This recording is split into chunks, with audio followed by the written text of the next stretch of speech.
On Thanksgiving Day, I arrived at my daughter's house unannounced and saw my grandson shivering outside in 15-degree weather, wearing only a t-shirt and shorts. Inside, the whole family was sitting at the holiday table, enjoying turkey and laughing in the warmth. Enraged by their betrayal, I kicked down the door and uttered 6 words that made their faces turn pale. But that was only the beginning of the justice that changed their lives forever. Before we continue, please subscribe to the channel and write in the comments what time it is where you are now. My phone buzzed against the dashboard. A text from my neighbor. Saw police cars at the Hendersons again. Domestic situation. Made me think of you and your family worries. I stared at those words while my old Chevrolet idled in the driveway. The Hendersons. Martha used to worry about their grandson too, back when she was still alive, to worry about anything at all. Now it was just me, and that gnawing feeling in my gut whenever I thought about Leona's marriage. The clock read 2:30 p.m. Time to go. I shifted into reverse and backed out onto Miller Street. Snow had started falling an hour ago, fat flakes that stuck to everything and made the roads treacherous. The radio crackled with weather warnings as I turned onto I-75 south toward Cincinnati. Classical rock station, same one Martha and I always listened to. Led Zeppelin was playing something heavy that matched my mood. The passenger seat held 2 gift bags, one with a new baseball glove for Amos, genuine leather that cost me more than I wanted to spend. The other had comic books, the kind with superheroes he'd been reading since he was 12. Now 18, he probably thought he was too old for them, but I remembered being 18. You're never too old for heroes. Family is all we have left, Martha used to say when she'd catch me grumbling about holiday visits. She'd been right then, and she was right now, even though her voice only existed in my memory. After losing her 6 months ago, every gathering felt precious and fragile. The windshield wipers struggled against the accumulating snow. Other cars crawled along at half the speed limit, hazard lights blinking like nervous fireflies. I kept both hands on the wheel and maintained a steady 40 miles per hour. No point arriving at all if I ended up in a ditch. Exit signs counted down the miles to Cincinnati. I tried calling Leona's house, wanted to let them know I was coming, maybe surprise them less dramatically than just showing up. The phone rang 6 times before going to voicemail. Strange.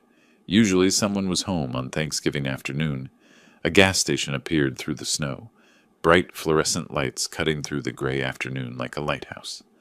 I pulled in, filled the tank, and went inside to grab some coffee and a bag of those peppermints Amos liked. The clerk, a young guy with tired eyes, shook his head at the weather. "Roads are getting worse by the hour," he said, scanning my items. "You driving far?" "Just to Cincinnati. Family dinner. Be careful out there. Saw 3 accidents already today." Back in the truck, I checked the time again. 3:05 p.m. The drive usually took 45 minutes, but today it would be closer to an hour. I thought about Amos, probably helping his mother in the kitchen, maybe watching football with Wilbur. The boy had grown so much since summer when we went fishing at Lake Erie. Caught his first base that day, grinned like he'd won the lottery. That's when I'd noticed the bruise on his arm. When I asked about it, he'd gotten quiet, said something about falling off his bike. But the mark looked wrong. Too precise, too much like fingers. I should have pressed harder, should have asked more questions. Martha would have known what to do. The snow kept falling as I took exit 15 toward Leona's neighborhood. Suburban streets lined with 2-story houses, each one decorated with pumpkins and autumn wreaths. Christmas lights were already going up on some of them, twinkling through the white curtain of snow. I turned into Maple Grove subdivision, driving slowly past houses where families were probably gathered around dining tables, sharing stories and passing dishes. Warm light spilled from windows, creating golden rectangles on snow-covered lawns. This was supposed to be a good day, a healing day. Martha would have wanted that. Leona's street appeared ahead, and I could see her house at the end of the block. The blue 2-story with white shutters, Wilbur's pickup in the driveway next to her sedan. Smoke rose from the chimney, and holiday decorations covered the front porch. Everything looked normal, peaceful even. I slowed the truck as I approached, already imagining the surprise on their faces when I knocked on the door. Maybe Amos would run to hug me like he used to when he was smaller. Maybe this Thanksgiving would be the start of healing our family the way Martha always dreamed it could be. I pulled into the driveway behind Wilbur's truck, the engine ticking as it cooled. Through the falling snow, I could see holiday lights twinkling around the front door and hear faint music from inside the house. Something warm and inviting, like a Norman Rockwell painting come to life. Then I saw him. Amos sat on the front steps, hunched over with his arms wrapped around his knees. No coat, no hat, just a thin long-sleeved shirt and jeans, already dusted with snow. His shoulders shook, not just from cold, but something deeper. "Jesus Christ," I muttered, throwing open the truck door. The wind hit me like a slap, carrying ice crystals that stung my face. In the few seconds it took me to reach him, I could see his lips had turned blue, and his hands were pressed tight against his body, trying to conserve warmth. "Amos!" I called out, breaking into a run across the slippery driveway. "What are you doing out here?" He looked up, and the relief in his eyes nearly broke my heart. His face was pale, almost gray, with red patches on his cheeks, where the cold had bitten deepest. "Grandpa?" His voice came out as barely a whisper, teeth chattering so hard he could barely form words. I can't." I was already pulling off my heavy winter coat, wrapping it around his shoulders before he could finish the sentence. The boy was ice cold, his whole body trembling like a leaf in a hurricane. "What do you mean you can't? Can't what?" I helped him stand, steadying him when his legs nearly buckled. "How long have you been sitting out here?" "I'm not allowed." He pulled my coat tighter around himself, and I could feel him shaking through the thick fabric. "I'm not allowed to go in the house." The words hit me like a physical blow. Behind us, through the brightly lit windows, I could hear laughter and the sound of a television. The warm glow of family celebration, while my grandson sat freezing on the front steps, like some kind of punishment. "What do you mean, not allowed?" My voice came out sharper than I intended, but anger was building in my chest like a fire. "This is your home." Amos flinched at my tone, and I immediately softened it. The last thing he needed was another adult yelling at him. "Please don't make it worse for me," he whispered, glancing nervously at the front door. "Please, Grandpa. If Wilbur hears you—" I looked at the house, really looked at it, the decorations, the warm lights, the sounds of celebration. Then I looked at my grandson, blue-lipped and shivering in clothes that wouldn't keep him warm in 50-degree weather, let alone this near-freezing nightmare. "How long, Amos?" I kept my voice gentle but firm. "How long have you been out here?" He wouldn't meet my eyes. Since this morning." "This morning?" I checked my watch. 3:15. "Son, it's below freezing out here. You could get frostbite, you could—" I stopped myself before I scared him worse than he already was. I tried the front door handle. Locked. Of course it was locked. They'd locked him out of his own home on Thanksgiving Day and left him to freeze while they enjoyed their holiday dinner. "We need to get you warm," I said, guiding him toward my truck. "Come on, let's get you in the cab where there's heat." But even as I moved to protect him, my mind was working, cataloging details. The way he'd flinched when I raised my voice, the bruises I'd noticed during our fishing trip, the careful way he moved, like someone who'd learned to make himself small and invisible. This wasn't the first time. This was a pattern. "Amos," I said as I helped him into the passenger seat and turned the heat to maximum, "I need you to tell me exactly what happened today." I cranked the heat to full blast and wrapped another blanket from my emergency kit around Amos's shoulders. His hands were so numb he couldn't grip anything properly, so I held them between mine, trying to rub warmth back into his fingers. "Talk to me, son," I said, keeping my voice steady, despite the rage building in my chest. "What happened this morning?" He stared down at his hands, still shaking. "I was helping Mom with the turkey. She asked me to check on it while she took a shower." His voice was small, ashamed. I forgot to turn off the oven timer when I took it out to baste it." "You forgot a timer?" "The turkey got a little burnt on top. Not ruined, just darker than usual." He finally looked at me, and I could see the fear in his eyes. "Wilbur came in and saw it, and he lost it." I felt my jaw clench. Lost it how? Started yelling about how I'd ruined the whole holiday. Said the guests would think Mom couldn't cook. That I was an embarrassment to the family. Amos pulled the blanket tighter. Then he said I needed to think about my actions and that I couldn't come back inside until I'd learned some responsibility. And your mother? The question came out harder than I intended. Amos looked away. She tried to say something at first, but Wilbur told her to stay out of it, said this was between him and me.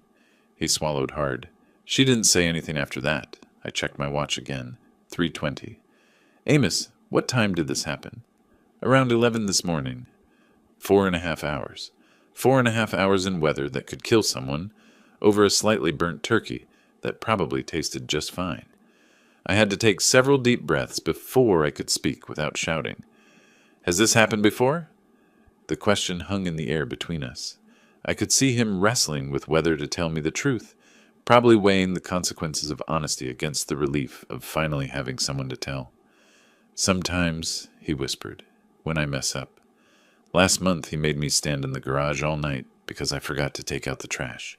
And once he locked me in the basement for 2 days because I accidentally broke one of his beer bottles. Each word felt like a punch to my gut.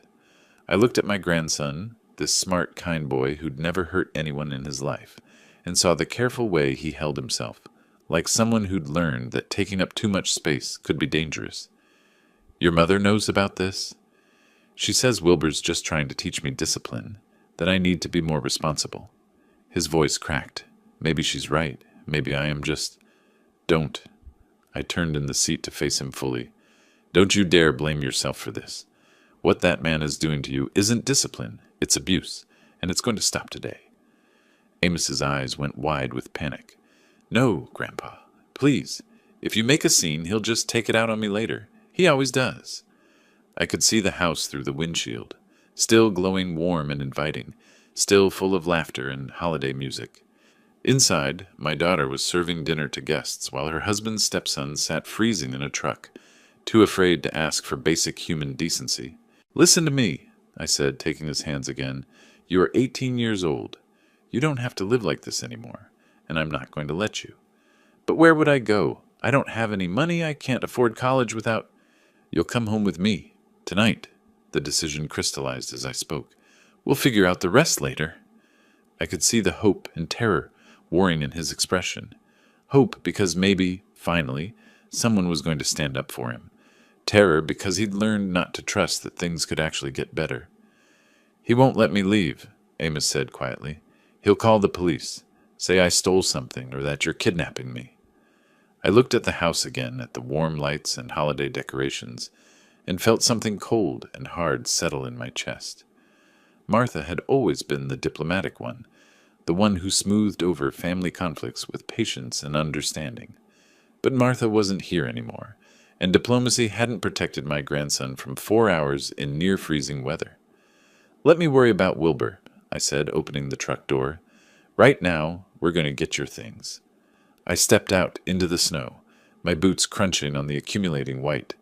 Behind me, I heard Amos scramble to follow, my coat still wrapped around his shoulders. The front door was still locked, but I had no intention of knocking. I held Amos closer, but my hands weren't just shaking from the cold anymore. They were shaking with the kind of rage that builds slowly, then hits like a freight train when you finally see the whole picture. Why didn't you tell me it was this bad? I asked, studying his face more carefully. Now that I was really looking, I could see faint bruises along his jawline, partially hidden by the shadows and cold reddened skin. I tried to hint, he whispered, pulling my coat tighter. But you always talk to Mom, and she... The memory hit me like a slap. Last month, when Amos had called while I was fixing dinner, his voice small and uncertain. Grandpa, Wilbur says I can't eat dinner with them anymore. Says I have to earn my way back to the table. I'd laughed it off, thought it was teenage drama. Called Leona the next day, and she'd brushed it aside with that practiced ease she'd developed since marrying Wilbur. Dad, you're overreacting. It's just normal family discipline. Amos exaggerates everything. You know how teenagers are. Another memory surfaced. Summer phone call. Amos, sounding exhausted. Mom! Wilbur yelled at me again about leaving dishes in the sink. He made me wash every dish in the house twice. When I'd asked Leona about it later, she'd sighed that martyred sigh. He's just being dramatic. Wilbur's trying to teach him responsibility. How long has he been treating you like this? I asked, though part of me already knew the answer would destroy me. Since Mom married him 3 years ago. Amos's voice was barely audible. It started small, making me redo chores if they weren't perfect. Then it got worse. I remembered the fishing trip this past summer, how Amos had seemed reluctant to go home, kept asking if we could stay another day. When I'd pressed him about it, he'd just shrugged and said he liked being on the lake. But now I could see it differently. The way he'd grown quiet when I mentioned driving him back, the shadow that crossed his face when he talked about school starting. "The basement incident," I said, the pieces clicking together. "You mentioned sleeping in the garage. How many times?" "More than I want to count." He was looking at his hands now, and I could see the shame he carried. "Last winter he locked me out for forgetting to shovel the driveway. I slept in your truck when you visited for Christmas Eve." My truck. He'd slept in my truck on Christmas Eve while I was inside enjoying eggnog and thinking what a wonderful family holiday we were having. The guilt hit me like a physical blow. I looked toward the house where warm light spilled from every window and I could hear the faint sound of laughter. A perfect suburban holiday scene while my grandson nearly froze to death on the front steps. "Your mother knows about all of this?" Amos nodded miserably. "She says Wilbur's just trying to make me a better person, that I need to stop being so sensitive and learn to follow rules." The rage was building now, hot and focused. I could feel it in my chest, in the way my vision seemed to sharpen and narrow. Martha used to warn me about my temper, told me to count to 10 before acting when I got like this. But Martha wasn't here, and counting wouldn't help my grandson. I stood up, still keeping Amos wrapped in my coat. "Come on, we're going inside." "Grandpa, no. Please. If you make a scene, he'll just what?" I turned to face him fully. "Make you sleep outside in freezing weather? Beat you? Starve you?" I could hear my voice getting harder. "Son, it can't get much worse than what's already happening." Amos looked toward the front door with fear in his eyes. You don't understand how he gets when someone challenges him. But I was already walking toward the house, my grandson following reluctantly behind me. The front door looked solid and expensive, Wilbur's pride showing in every detail of his perfect suburban fortress. I didn't bother knocking. My boot hit the door just beside the lock with all the force I could muster. 68 years old, but decades of factory work had left me with more strength than most men half my age. The wood splintered with a crack that echoed through the neighborhood, and the door slammed open so hard it bounced off the wall. The warm air rushed out to meet us, carrying the smell of roasted turkey and the sound of shocked silence. I stepped into the entryway, Amos close behind me, and took in the scene that stopped me cold. The dining room table was set like something from a magazine. White tablecloth, candles flickering, crystal glasses catching the light. Wilbur sat at the head of the table in a pressed button-down shirt, carving knife in hand. Leona was beside him in a green dress I'd never seen before, her hair perfectly styled. A younger girl, maybe 10 years old, sat across from them with a forkful of mashed potatoes halfway to her mouth. They were all frozen mid-motion, like someone had hit pause on their perfect holiday moment. The contrast hit me like a physical blow. Here they sat, warm and comfortable, enjoying their feast while Amos had been shivering outside for over 4 hours. The turkey looked golden and beautiful, probably the replacement for the one Amos had supposedly ruined. Everything was pristine, peaceful, exactly what a family Thanksgiving should look like. Everything except the fact that they'd left a child outside to freeze. "Have you completely lost your minds?" My voice boomed through the room, and the little girl dropped her fork with a clatter. Leona's face went white as paper, and the serving spoon in her hand hit the table, sending gravy spattering across the white cloth. "Dad?" Leona's voice came out as a squeak. "What are you doing here? How did you—" "While you're sitting here feasting like royalty, that boy was freezing outside." I pointed directly at Amos, who was still wrapped in my coat and shivering despite the warm air. 4 hours, Leona. 4 hours in weather that could have killed him. Wilbur slowly set down his carving knife and rose from his chair. He was bigger than I remembered, probably outweighed me by 50 pounds, but I'd been in my share of fights when I was younger. Size didn't always matter when you were angry enough. "Who gave you permission to enter my house?" His voice was controlled but dangerous, the tone of a man who wasn't used to being challenged. "This is private property, and you're trespassing." I could see him taking my measure, calculating whether he could intimidate me into backing down. His chest puffed out slightly, and he moved around the table toward us with the predatory confidence of someone who ruled his own domain. "Private property." I stepped forward to meet him. "You mean the property where you locked my grandson outside to freeze while you ate dinner?" The younger daughter started crying, confused and frightened by the shouting. Leona reached over to comfort her, but her eyes never left my face. I could see the conflict there, torn between protecting her father and defending her husband. "This is a private family matter," Wilbur said, his voice rising. "And you have no business—" "No business?" I could feel the heat rising in my face. "That's my grandson you nearly killed with your private family matter." Behind me, Amos pressed closer, and I could feel him trembling. Not just from cold now, but from fear of what was about to happen. This was probably the first time anyone had ever stood up to Wilbur in his own house, and we all knew it was about to get ugly. The holiday music was still playing softly in the background, some cheerful song about gratitude and family togetherness. The irony would have been funny if I weren't so furious I could barely see straight. I pointed directly at Amos, my finger steady despite the rage coursing through me. "Look at him, Wilbur. Really look at what you've done." Wilbur crossed his arms and lifted his chin, every inch the man who believed he was justified in his actions. "The boy ruined our holiday. He needed to learn a lesson about responsibility and consequences." "A lesson?" I could barely believe what I was hearing.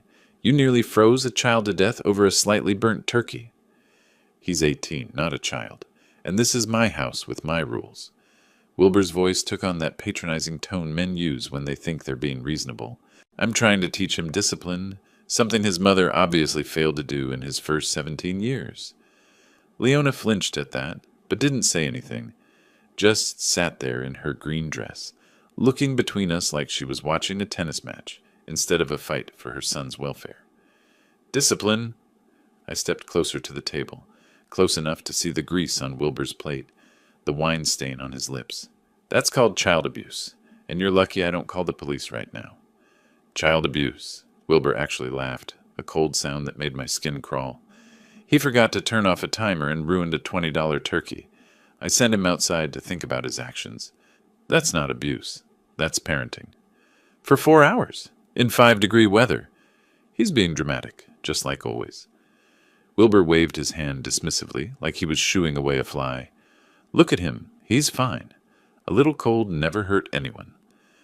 I looked at Amos, still wrapped in my coat, his lips blue and his whole body shaking. Fine? This man thought hypothermia was fine. "Dad, please," Leona finally spoke up, her voice shaky. "Don't ruin our holiday. We can discuss this later, as a family." "Ruin your holiday?" I turned to stare at my daughter. "Your son was sitting outside freezing while you ate dinner, and you're worried about me ruining your holiday." She looked down at her plate, unable to meet my eyes. Wilbur was he was trying to teach Amos responsibility. Sometimes boys need firm guidance. "Firm guidance?" My voice cracked with disbelief. "Leona, when you were 18 and you dented my truck, did I lock you outside in a blizzard? When you failed your math test, did I make you sleep in the garage?" "That's different," she whispered. "How? How is it different?"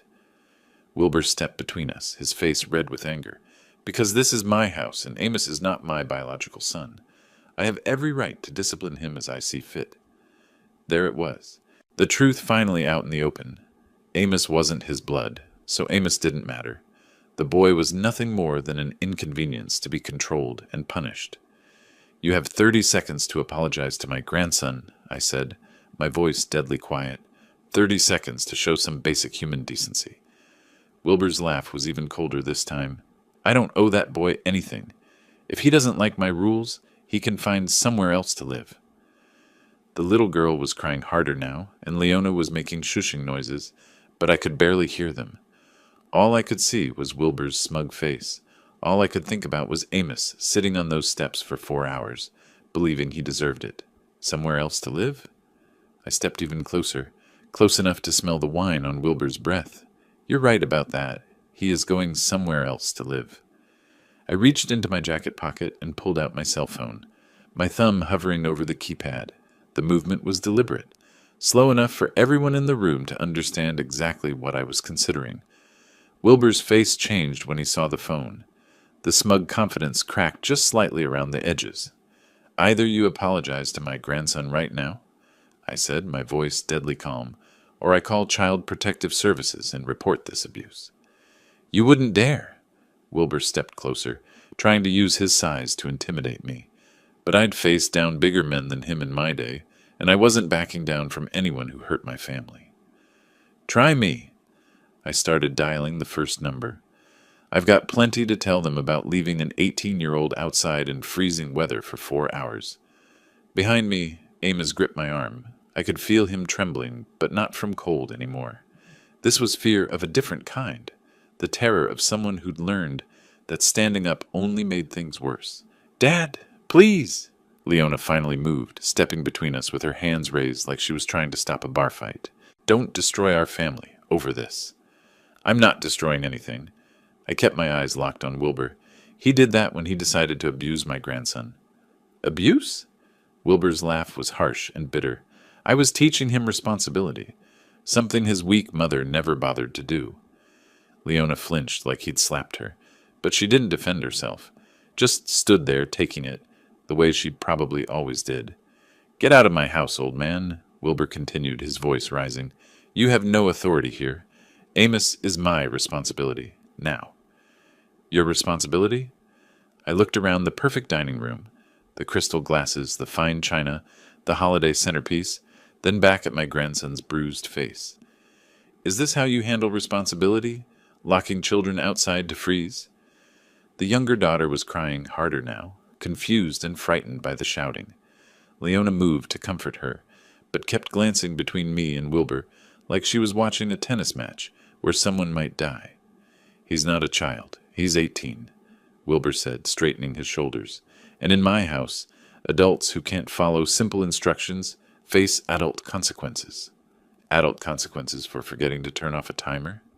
Adult consequences for being careless and destructive, for ruining our holiday and embarrassing this family in front of our guests.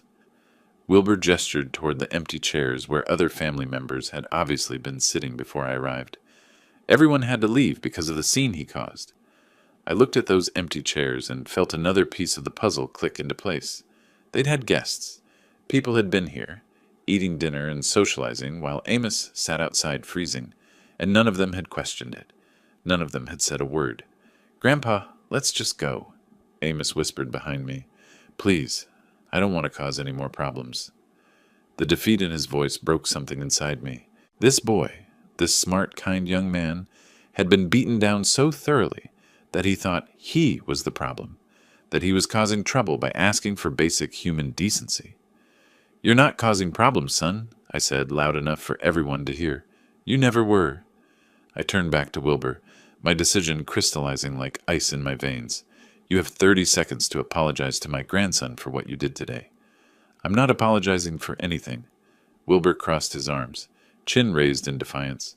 "And I'm certainly not taking orders from some bitter old man who can't accept that his precious grandson needed discipline." "Then we're done here." I closed the phone and put it back in my pocket.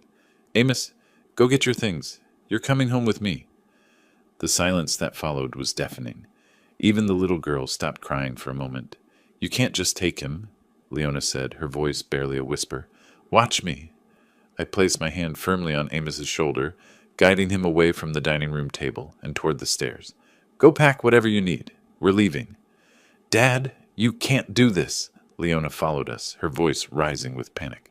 "You can't just walk into our house and take my son." "I can, and I am." I kept walking, staying between Amos and the rest of the family. "Unless you'd prefer I call the authorities and let them sort it out."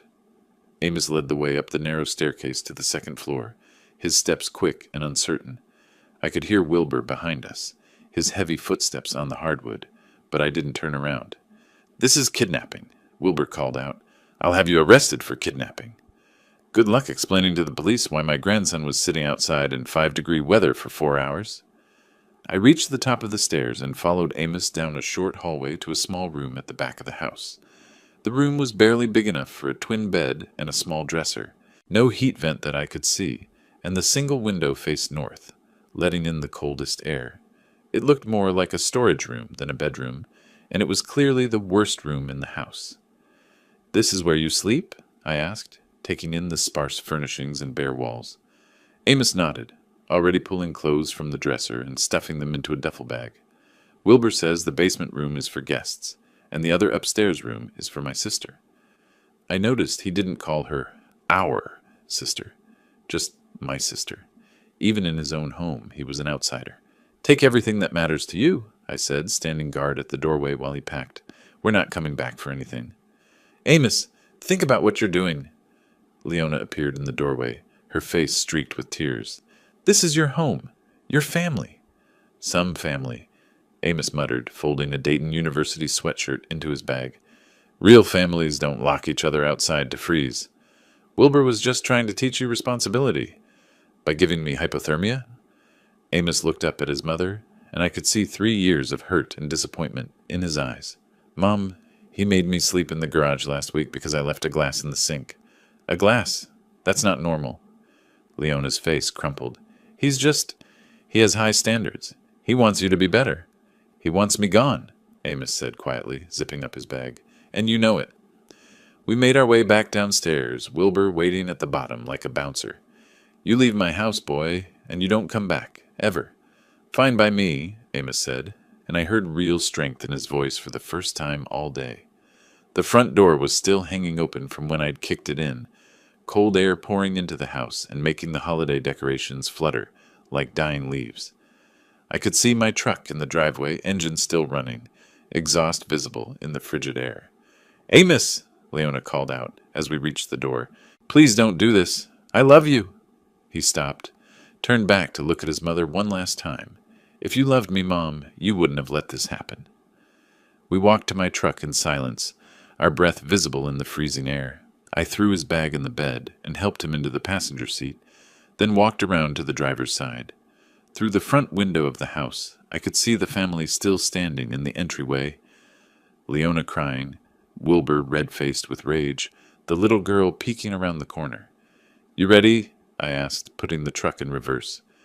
"I've been ready for 3 years, Amos said, pulling my coat tighter around his shoulders. I backed out of the driveway and onto the street, past the other decorated houses where normal families were probably finishing their Thanksgiving dinners in peace. The radio was still playing classic rock. The heater was working perfectly, and for the first time since I'd arrived, Amos looked like he could actually breathe. "Thank you, Grandpa," he said quietly as we turned onto the main road toward the highway. "I can't believe you came for me." "I should have come sooner," I said, meaning every word. "I should have seen what was happening. I tried to tell you, but I didn't know how." We drove in comfortable silence for a few minutes, the familiar weight of family responsibility settling around my shoulders like Martha's favorite quilt. This boy needed protection, needed a safe place to heal and grow into the man he was meant to become. "Tell me about college," I said as we merged onto I-75 North. "What are you studying?" "Engineering." His voice got stronger when he talked about school. "Mechanical engineering, like you used to do at the factory." "Like grandfather, like grandson." I smiled, thinking about Martha and how proud she would have been. "We'll figure out the tuition. Don't worry about that." "Grandpa, I don't want to be a burden." "Son, you're not a burden. You're family, and family takes care of each other." My driveway looked smaller than usual, with both trucks parked side by side, but the house itself seemed to glow with welcome as we approached. I'd left the porch light on out of habit, and now I was grateful for that small beacon cutting through the winter darkness. "Home sweet home," I said, helping Amos carry his bag to the front door. The key turned easily in the lock, and warm air rushed out to greet us as we stepped inside. The house smelled like coffee and the lingering scent of Martha's lavender sachets. It wasn't much, a modest ranch with worn furniture and carpet that had seen better days, but it was paid for, and it was ours. "You remember where the guest room is?" I asked, flipping on lights as we moved through the living room. "Yeah, down the hall next to your room." Amos looked around with obvious relief.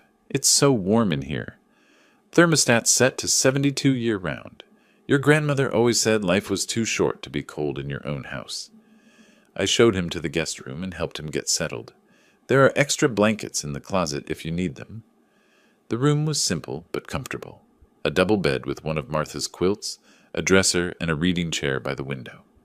Photos of family gatherings lined the walls, including several of Amos at various ages.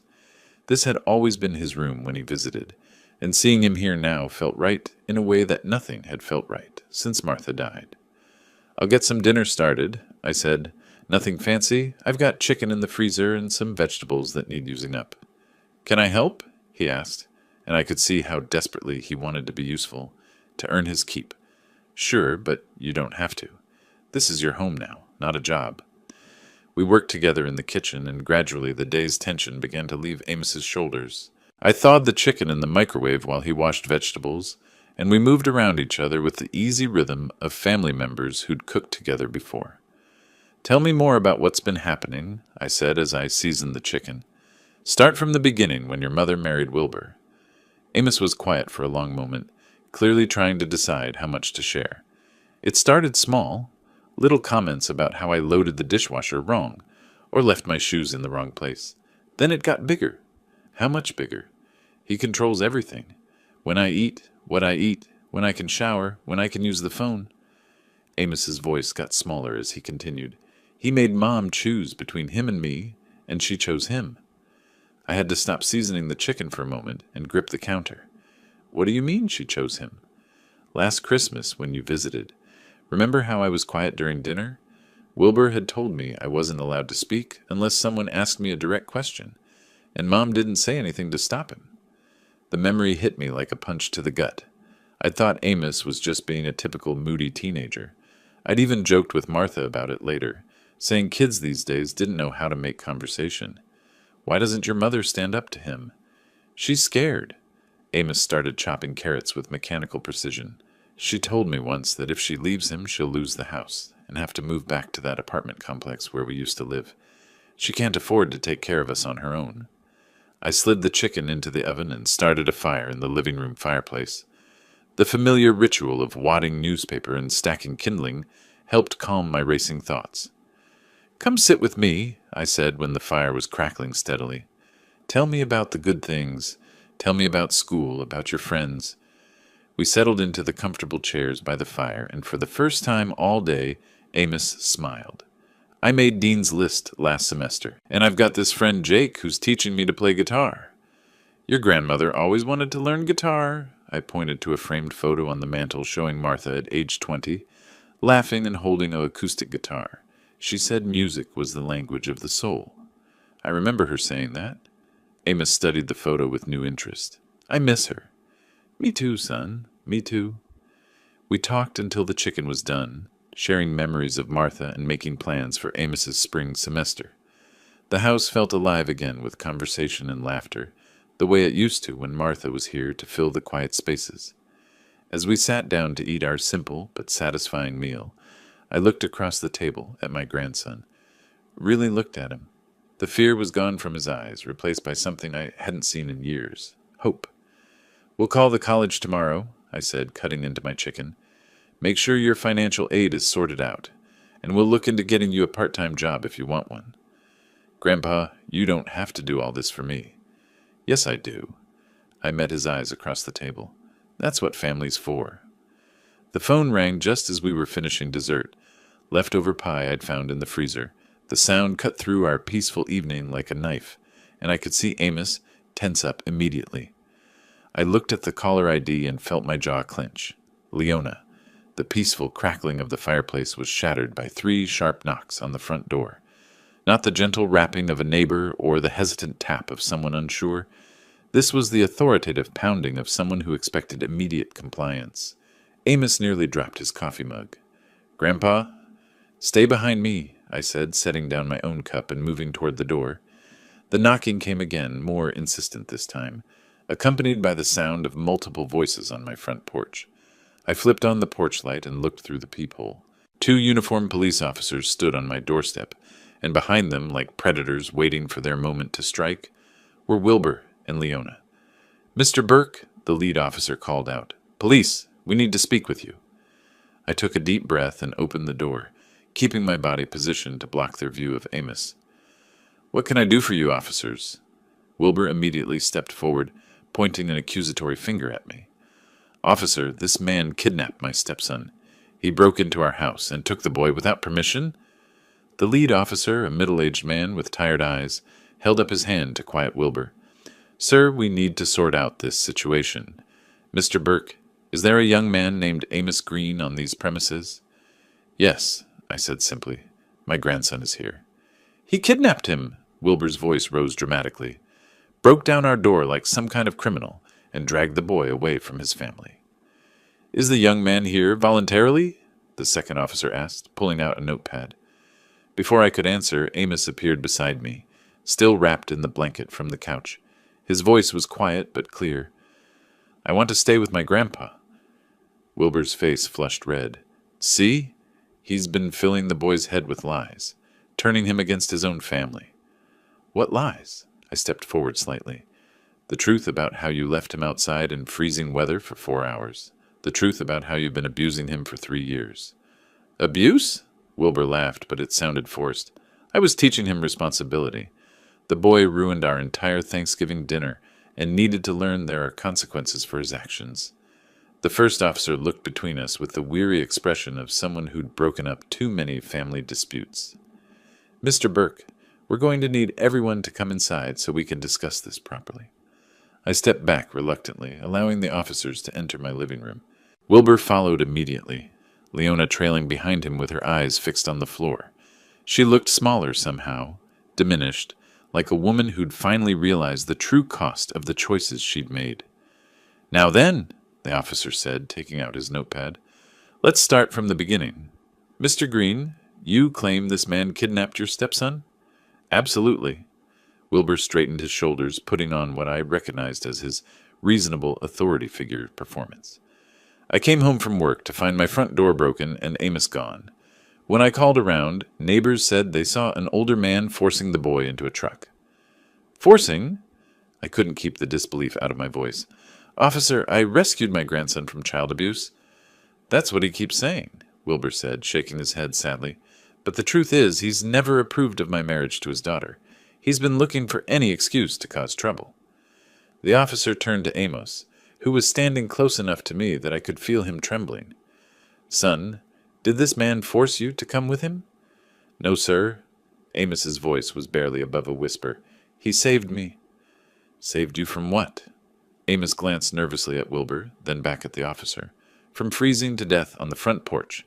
The second officer looked up from his notepad. Explain that. I accidentally burned the turkey this morning. Wilbur made me sit outside in the cold to think about my actions. I was out there for over 4 hours in 5-degree weather. He's exaggerating, Wilbur said quickly. It was maybe an hour, and he was dressed warmly. An hour? I stared at him. Officer, I have witnesses. My grandson was sitting on that porch in a thin shirt and jeans when I arrived at 3:15.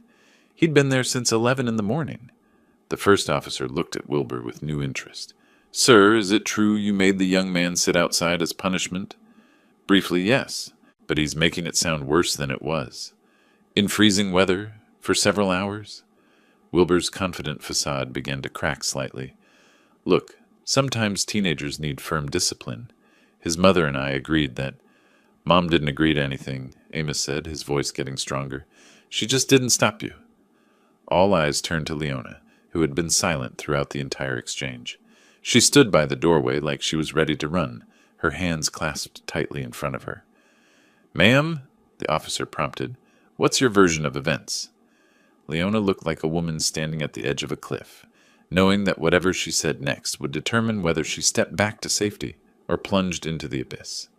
Her hands shook as she glanced between Wilbur's expectant face and Amos's hopeful eyes. Mrs. Green, the first officer said gently, we need to know what really happened today. Wilbur moved closer to his wife, and I could see the subtle intimidation in his posture, the way he positioned himself to loom over her, the warning look in his eyes. Tell them, honey. Tell them how your father has been poisoning Amos against our family. The officer noticed it too. Sir, please step back and let your wife speak for herself. Leona's voice came out as barely a whisper. She cleared her throat and tried again. Amos did burn the turkey this morning. And? The officer prompted. And Wilbur was upset. Very upset. Her eyes darted to her husband, then quickly away. He said Amos needed to learn responsibility.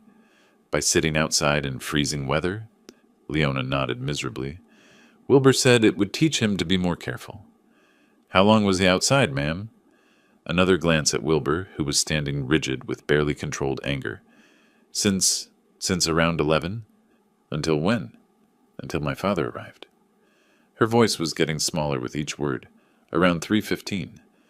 The officer did quick math in his head. Over 4 hours, in 5-degree weather. She's making it sound worse than it was, Wilbur interjected. He could have come inside any time if he'd apologized and shown some remorse. No, he couldn't, Leona said suddenly, and everyone turned to stare at her. You locked the door. You told me not to let him in no matter what. The silence that followed was deafening. Wilbur's face went white, then red, then back to white. Leona, he said, his voice dangerously quiet, what are you doing? I'm telling the truth. She looked at Amos, and I could see tears starting to form in her eyes.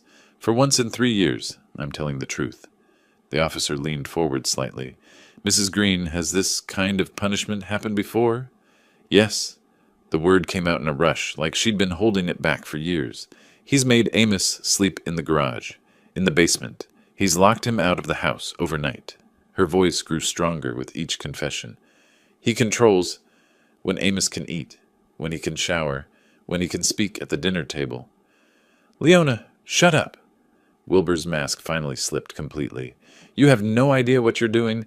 You'll destroy everything we've built. What we've built? She turned on him with sudden fury. What have we built except fear and misery? Look at my son. Look what you've done to him. I watched Amos's face transform as his mother finally stood up for him.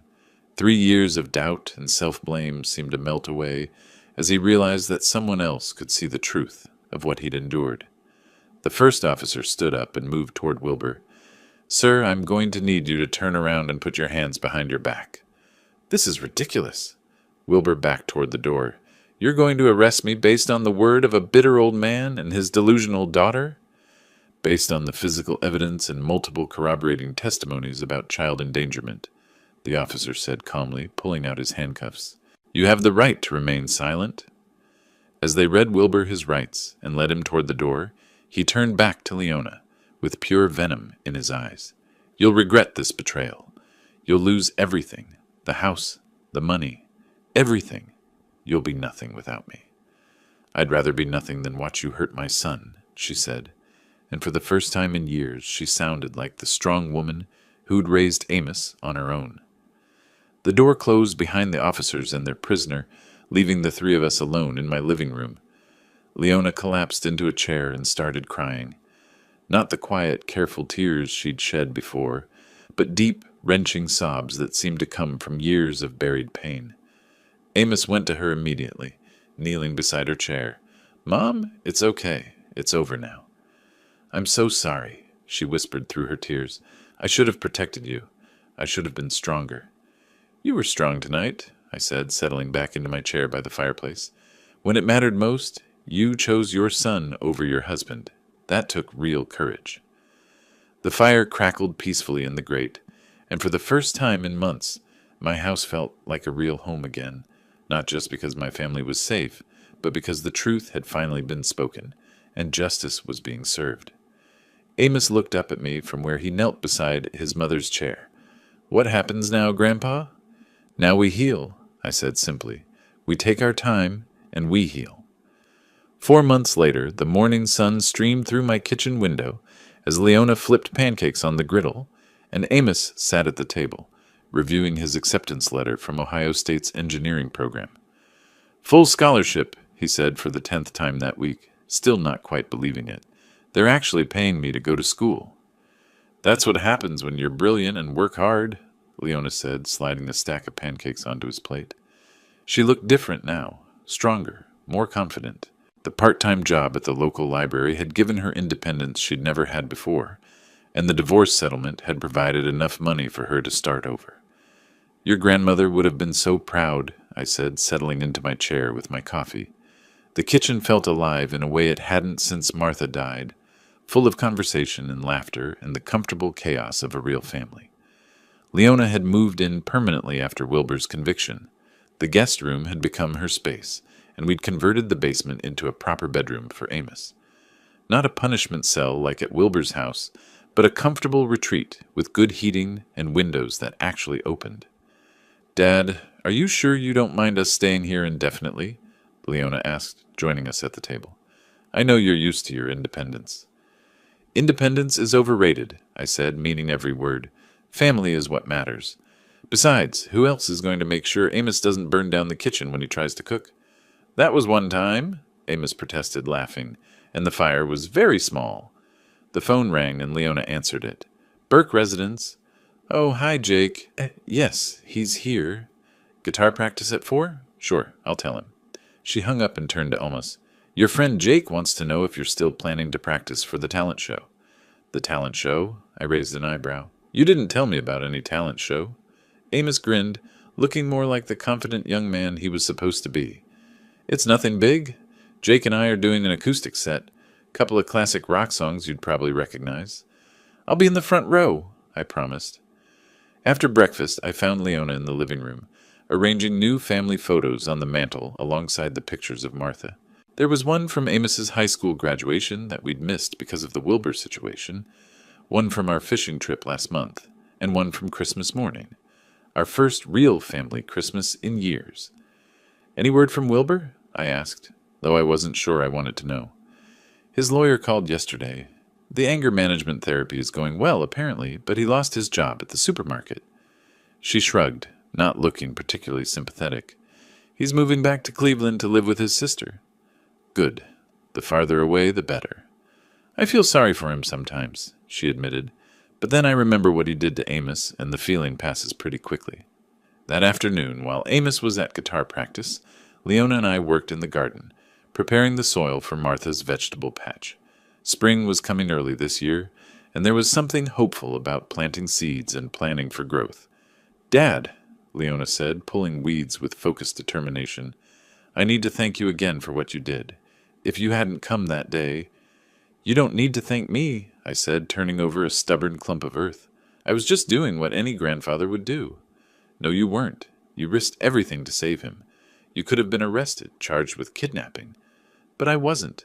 Truth has a way of winning out in the end." She smiled, wiping dirt from her hands. "Martha used to say that. She was a smart woman. Smarter than me, anyway." That evening we settled into our routine. Dinner together, followed by whatever game show or movie happened to be on television. It wasn't exciting or glamorous, but it was exactly what we all needed. Predictable, peaceful, safe. Amos had his guitar out, quietly practicing in the corner, while Leona worked on a crossword puzzle and I read the newspaper. Normal family activities that had seemed impossible just a few months ago. "Grandpa," Amos said during a commercial break, "I've been thinking about changing my major." "From engineering to what?" "Social work, maybe counseling." He set down his guitar and looked at me seriously. "I want to help other kids who are going through what I went through." I felt a surge of pride so strong it almost took my breath away. This young man, who had every right to be bitter and angry, wanted to use his experience to help others. "That's a fine goal," I said.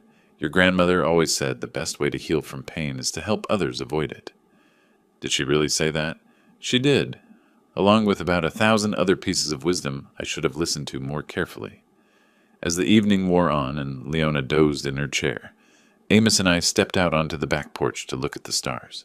The night was clear and cold, but nothing like that terrible Thanksgiving when I'd found him freezing on Wilbur's doorstep. "Ready for fishing season to open?" I asked. "Can't wait. Think we'll catch anything bigger than last year?" "With your luck, probably catch a whale." We stood in comfortable silence, 2 generations of Berkmen who'd found their way back to each other through crisis and truth. In a few months, Amos would head off to college, and eventually he'd build his own life and family. But the foundation was solid now, built on honesty and protection and the kind of love that doesn't ask for anything in return. "Grandpa?" Amos said as we headed back inside. "Yeah?" "Thank you for coming to get me." "Thank you for being worth saving." The house was warm and bright as we locked up for the night. 3 people who'd learned that family isn't just about blood. It's about showing up when it matters most, telling the truth even when it's hard, and protecting the people you love no matter what the cost. Martha would have been proud of all of us. If you like this story, please like this video, subscribe to the channel, and share your impressions of this story in the comments. To listen to the next story, click on the box on the left. Thank you for watching,